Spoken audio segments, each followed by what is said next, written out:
Gold is supposed to make a country rich. Yet, across West Africa, nations that export tons of gold every year still struggle to pay teachers, equip hospitals, and secure their borders. This contradiction is not accidental. It is the result of a system where ownership exists on paper, while control lives somewhere else. Mali sits at the center of this contradiction. The country is one of Africa's leading gold producers, yet its public finances remain fragile. For years, foreign mining companies extracted value while the Malian state stood outside the control room, collecting limited taxes and hoping contracts would be honored. Today, that arrangement is breaking down. The growing conflict between Mali and the Canadian mining giant Barrick Gold is not simply a legal dispute or a fight over unpaid taxes. It represents a deeper struggle over who controls resources, who measures production, and who decides where profits flow. When Mali rewrote its mining laws and demanded a greater role in gold operations, it challenged a model that has dominated West Africa since the end of colonial rule. This confrontation is unfolding within a broader regional shift. In Burkina Faso, the leadership of Ibrahim Traore has placed gold at the heart of economic sovereignty by nationalizing selected assets and strengthening state control. His government argues that resources must first serve national development. Niger, Guinea, and others are watching closely. At the center of Mali's strategy stands General Assimi Goïta. His government has moved beyond slogans and adopted structural tools, including new mining legislation and the creation of a 100% state-owned company to manage national stakes in extractive projects. This signals a clear intention to monitor production, limit leakage, and reclaim decision-making power. This story is not about ideology. It is about systems, incentives, and control. If Mali succeeds, it may redefine how African states manage their wealth. If it fails, the warning will echo across the continent. Either way, the rules of the game are being questioned, and the outcome will shape the future of resource politics in West Africa. The stakes could not be higher. To understand why Mali and other West African states are now confronting powerful mining companies, it is necessary to look at how resource extraction has worked for decades. The core problem is not a lack of gold, but a system that allowed value to leak out of the country at every stage of production. After independence, many West African nations inherited mining frameworks designed during the colonial era. These systems were built around foreign companies that provided capital, technology, and management. In return, they received long-term concessions, generous tax exemptions, and broad operational autonomy. On paper, the land and resources belonged to the state. In practice, control rested elsewhere. The first point of leakage begins with production measurement. In many cases, the company operating the mine is also the one measuring how much gold is extracted. When the same actor digs the gold, weighs it, and reports the numbers, the state is forced to rely on declarations rather than direct oversight. Even small underreporting, repeated over years, can translate into enormous losses. The second point is cost reporting. Mining companies deduct operational costs before calculating taxable profits. When costs are inflated through complex accounting, profits appear smaller than they really are. This practice, often called transfer pricing, allows value to be shifted quietly to subsidiaries abroad, while the host country receives less revenue. The third and most visible leakage happens at export. Gold is frequently shipped out in raw or semi-processed form. Refining, trading, and financial services take place outside Africa, where most of the added value is captured. The country that owns the gold remains stuck at the lowest rung of the value chain. For ordinary citizens, this system creates a painful paradox. They see trucks carrying gold out of the country while schools lack supplies and hospitals lack equipment. The feeling that our gold does not work for us becomes widespread and politically explosive. This is the structural background against which current reforms must be understood. When leaders in Mali or Burkina Faso talk about sovereignty, they are not speaking in abstract terms. They are reacting to a system where ownership existed on paper, but the keys to the vault were held by others. Changing this structure is not simple, but leaving it untouched guarantees continued loss. Barrick Gold occupies a central position in Mali's gold economy. As one of the largest gold mining companies in the world, it operates some of the country's most productive and strategically important mines. For years, this relationship was presented as a success story, foreign expertise combined with local resources, generating export revenues and jobs. Beneath the surface, however, tensions were building. The turning point came when Mali's transitional authorities began to reassess the balance of benefits. Gold had become the backbone of national exports, yet public finances remained strained. At the same time, insecurity and social pressure were rising.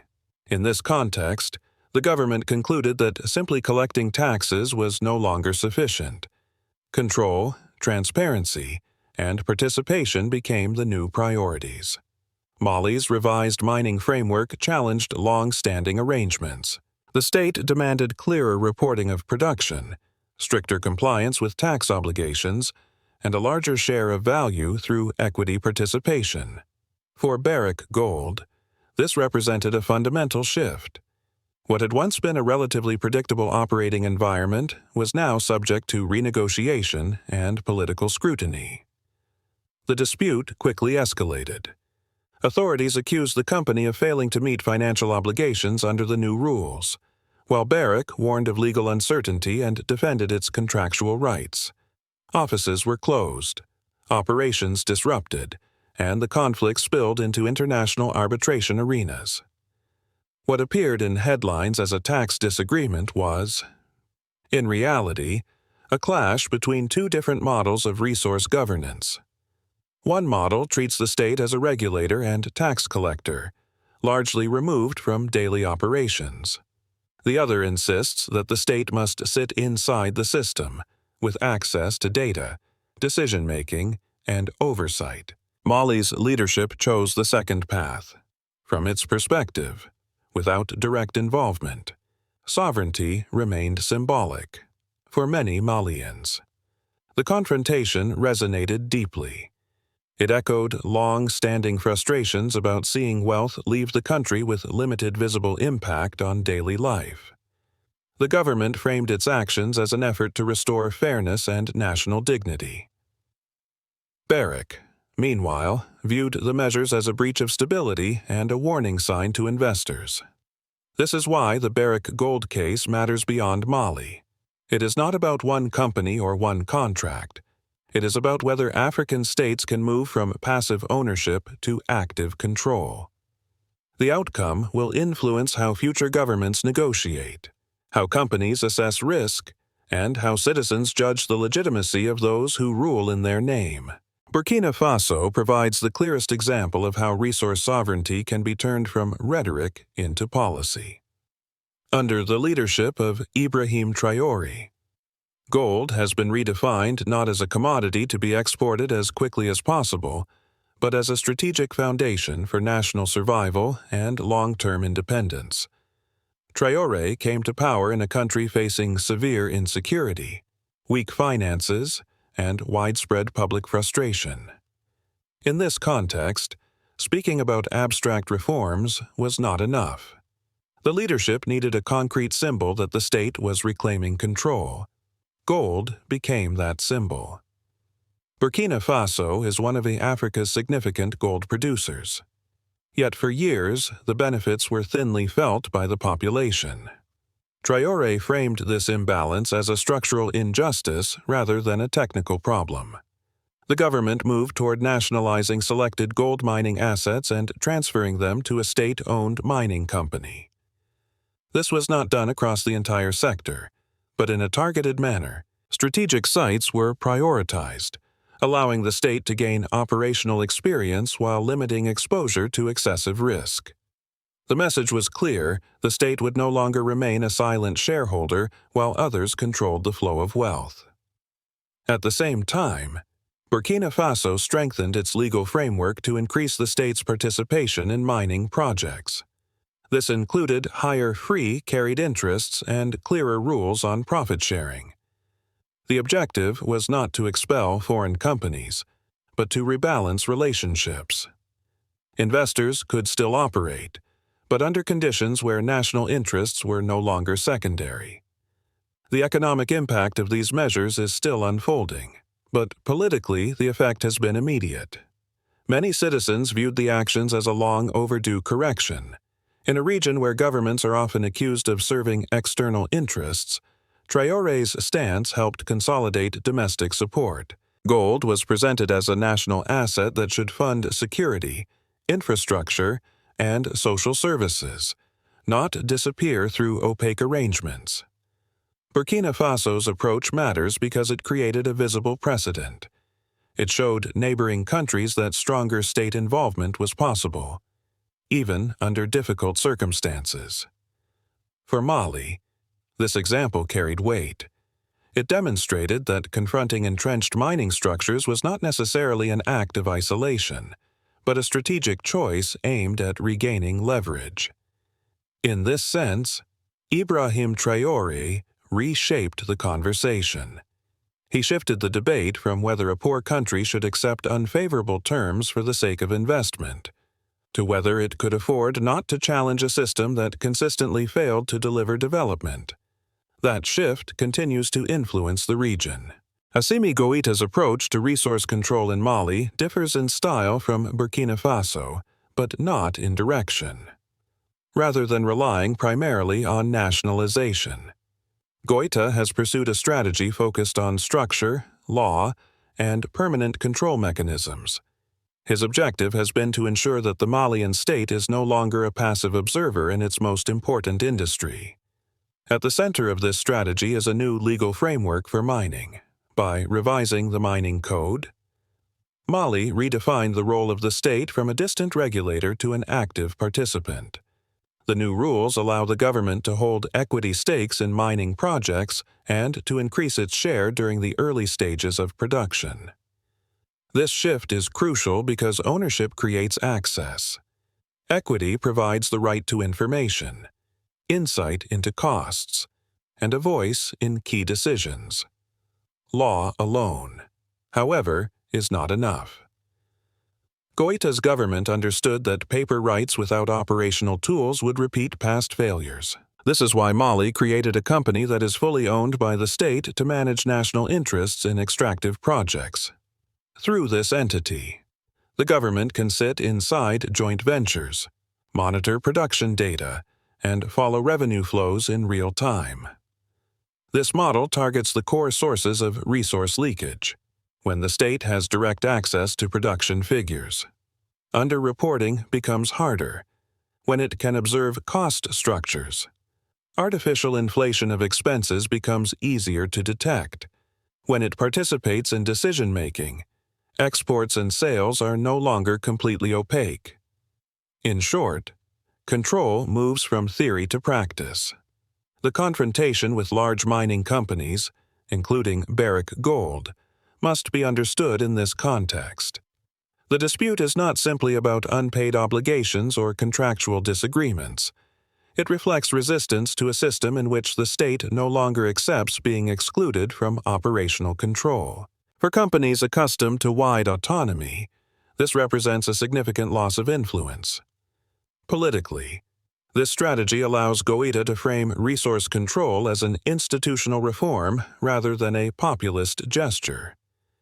By emphasizing rules, companies, and governance, the government presents itself as building a lasting system instead of pursuing short-term confrontation.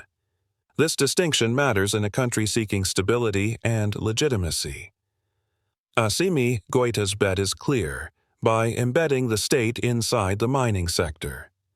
Mali aims to transform gold from a source of frustration into a pillar of national resilience. The path is complex and contested, but the logic is straightforward. Without control, there is no sovereignty, and without sovereignty, development remains out of reach.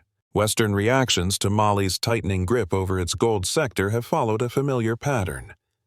Governments, financial institutions, and business media in Europe and North America have largely framed the situation as a warning story. The dominant narrative emphasizes rising risk, declining investor confidence, and the dangers of political interference in markets. The first criticism centers on investment climate. From this perspective, frequent legal changes and confrontations with major companies are seen as signals of instability. Western analysts argue that mining projects require long time horizons and predictable rules. When a state revises contracts or demands greater control, investors fear that future returns may be threatened. In this view, Mali's actions risk driving capital elsewhere. A second line of criticism focuses on state capacity. Skeptics question whether governments can efficiently manage complex mining operations. State-owned enterprises are often portrayed as slow, politicized, and vulnerable to corruption. According to this argument, increasing public control may reduce productivity and ultimately shrink the very revenues governments hope to increase. A third concern involves legal conflict. Western commentary frequently highlights the possibility of international arbitration and costly lawsuits. When disputes escalate to global legal forums, the state may face years of uncertainty, legal fees, and potential compensation payments. These risks are presented as burdens that fragile economies can ill afford. Behind these economic arguments lies a deeper geopolitical anxiety. Mali's break with established mining arrangements is seen by some Western observers as part of a broader shift away from traditional partners. When resource control increases, so does the freedom to diversify alliances.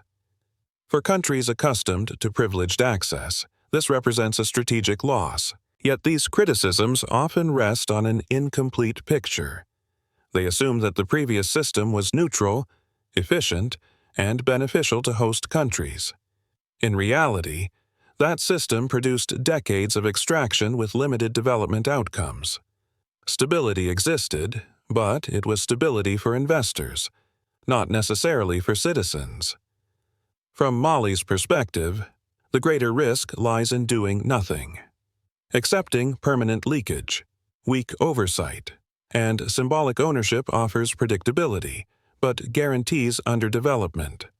The choice, therefore, is not between risk and safety, but between managed risk and certain loss. This does not mean that all concerns are invalid. Governance challenges are real, and legal preparation is essential. However, dismissing Mali's strategy as reckless ignores the structural failures that made reform unavoidable. Western reactions reveal not only economic caution, but also discomfort with a shift in who holds power over Africa's resources. If Mali and Burkina Faso are redefining how resource control works, their experience also offers clear lessons for other African countries facing similar choices. The first lesson is that sovereignty without information is meaningless. States cannot manage what they cannot see. Without access to production data, cost structures, and export channels, ownership remains symbolic. Any country seeking to reclaim control must invest in monitoring systems, skilled personnel, and transparent reporting mechanisms. The second lesson concerns sequencing. Sudden, poorly prepared moves create unnecessary shocks. Legal reform must be paired with clear implementation rules and institutions capable of enforcing them. Mali's creation of a fully state-owned company to manage mining stakes reflects an understanding that laws alone do not change reality. Structure matters. Capacity must grow alongside ambition. A third lesson involves communication. Resource sovereignty should not be framed as hostility toward foreign partners. The most effective approach presents reform as a rebalancing of interests rather than an expulsion of capital. Countries that articulate clear rules, consistent goals, and predictable processes are better positioned to defend their choices internationally and domestically. This leads to a broader reflection on Western criticism. Much of the negative reaction assumes that existing arrangements represented a neutral benchmark. In fact, those arrangements reflected power imbalances that favored capital over sovereignty. Challenging them inevitably generates resistance. The question for African governments is not how to avoid criticism, but how to withstand it while building credible institutions. Legal preparedness is another crucial lesson. International arbitration is not merely a technical process, but a strategic arena. States that anticipate disputes, document decisions, and maintain legal coherence reduce their vulnerability. Reform without legal defense invites costly setbacks. Reform with preparation creates leverage. Finally, there is a political lesson. Resource control is not an end in itself. It is a means to restore trust between citizens and the state. When people see tangible benefits from national wealth, legitimacy grows. When reforms remain abstract, skepticism returns. The challenge is to translate control into visible improvement. For Africa as a whole, the message is sober but hopeful. There is no risk-free path to development. Continuing old models guarantees stagnation. Changing them carries uncertainty. The difference lies in who controls the process. Mali's experience suggests that the greatest danger is not confrontation, but complacency. Nations that accept permanent disadvantage for the sake of comfort ultimately pay a higher price. The struggle over gold in Mali and across West Africa is not a temporary dispute, nor is it a passing political trend. It represents a deeper reassessment of how nations define ownership, control, and responsibility. For decades, the region accepted a model where resources were extracted efficiently, yet development lagged behind. Today, that contradiction is no longer tolerated. Burkina Faso and Mali have taken different paths, but their direction is aligned. Under Ibrahim Traore, Burkina Faso used targeted nationalization and state mining structures to signal that gold must serve national priorities. Under Assimi Goïta, Mali pursued legal reform and institutional control, embedding the state directly into mining operations. One approach is more visible, the other more technical, but both aim at the same outcome, keeping value inside the country. These strategies are not without cost. Legal disputes, investor hesitation, and international criticism are real challenges. Yet the alternative is clearer still. A return to symbolic ownership and passive regulation would guarantee continued leakage and public frustration. In that sense, reform is not a gamble against stability, but a wager against stagnation. The broader meaning of this shift goes beyond Mali or Burkina Faso. It signals that African states are no longer content with being custodians of land while others manage wealth. They are questioning contracts, renegotiating power, and demanding a seat at the table. This is not about rejecting foreign involvement, but about redefining its terms. For citizens, the ultimate measure of success will be practical, not ideological. Schools, hospitals, roads, and security will determine whether sovereignty feels real. Resource control only matters if it improves daily life. Governments that fail to deliver tangible benefits will quickly lose the legitimacy they gained through reform. Looking ahead, several paths remain possible. Mali could consolidate its institutions and turn gold into a stable pillar of public finance.